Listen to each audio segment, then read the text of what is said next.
होइन यसलाई बरु हामी जस्तै बनाऊ भनेर सल्लाह गरे। हेर्नुहोस् त सौतेनीको कथा आयो फेरि सौतेनीको कथा। दाजुभाइको सक्यो, चिन्ता नगर्नुहोस्। अब आयो सौतेनी। अब त्यो सौतेनीहरूले के सल्लाह गरे, कतिखेर राजा जाने ओर्ने सुताउने त सबै उनीहरूलाई याद छ नि। बिहान उज्यालो हुन्छ नानी नुहाउने, खाना खुवाइदिएर घाममा सुताउने बाहिर।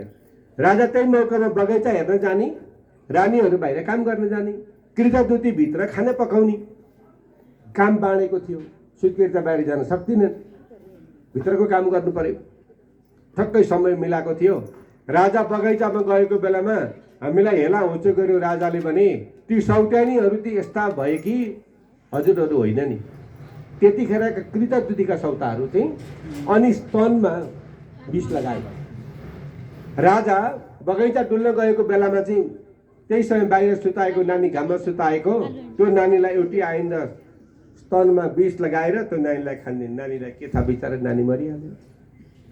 बुढेसकालमा पाएको छोरा हेर्नुहोस् सौतेनीले मारे। अब ती सौतेनी गई, फेरि कहाँ गई थाहा छैन। राजा डुले, अब नानी उठ्छ भनेर बगैँचाबाट डुल्दै डुल्दै डुल्दै बगैँचा हेरिसकेर नानी उठ्ने समय भयो भनेर राजा चित्रकेतु नाम रहेका राजा आउँदाखेरि त नानी उठ्दैन। के भयो भनेर नानी उठा, तिम्रा साथीहरू पनि आइसके अब खेल्न भनेर उठाउँदाखेरि त नानी त मरेको रहेछ महाराज। परिउ चिन्ता आकार मचियो। बल्ल बल्ल बुढेसकालमा भएको छोरा, त्यत्रो यज्ञ गर्न पाएको छोरा आज अब छोरा रहेन। बाबु तिमी उठ न उठ भनेर बाबाले त्यो नानीलाई उठाउनु भयो, काखमा राख्नुभयो।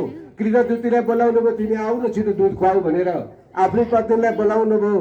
कृतदूती पनि आँतिँदै बाहिर आएर नानीलाई काखमा लिएर अब स्तनपान गराउनु पर्यो भनेको मरेको छोराले कहाँ स्तनपान गर्छ महाराज। कत्रो आपत आइलाग्यो चित्रकेतु नामका राजालाई। आज यो विपत्ति आइलाग्यो र यो विपत्ति त कसैलाई नपरोस्, तर राजा आफैलाई पर्ने काम नलाग्दो भयो राजन। र अब कृतदूतीले पनि बाबु उठ भन्छन् र ती नानी मरेको नानीको मोही खाने, अहिले पपी खाने भन्छ नि, मोहीहरू खाने कहाँबाट लाग्दै भइन् र उठाउँछन्, उठ उठ भन्छन्। मरेको नानी कहाँ उठ्छ महाराज। अब आमाले त्यो नानीलाई छोडेर आफू मुर्छा परिन्, छातीमा हात राखिन्, झाँक्रोहरू फिज्यो, कपडाहरू सारा बिग्रियो, आपत पर्यो, नानी उठेन राजन। अब म मर्नै पर्यो भनेर बाबुआमाले जुन मर्ने विचार गरे, नानी बिना बाबुआमा के बाँच्नु। नानी छैन भने, भएको नानी मर्यो भने कुन बाबुआमा बाँच्न सक्छ र महाराज। दुःख भयो। हाहाकार भइसकेपछि देश हाहाकार मचियो। सौतेनीहरू आउन लागे। के भन्छन्, लोकाचार पार्नको लागि सौतेनीलाई मैले सिकाउनु पर्दैन।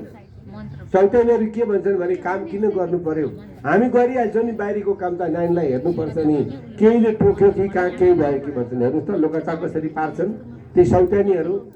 बुद्धि नै यस्तो हुन्छ सौतेनीहरूको नि।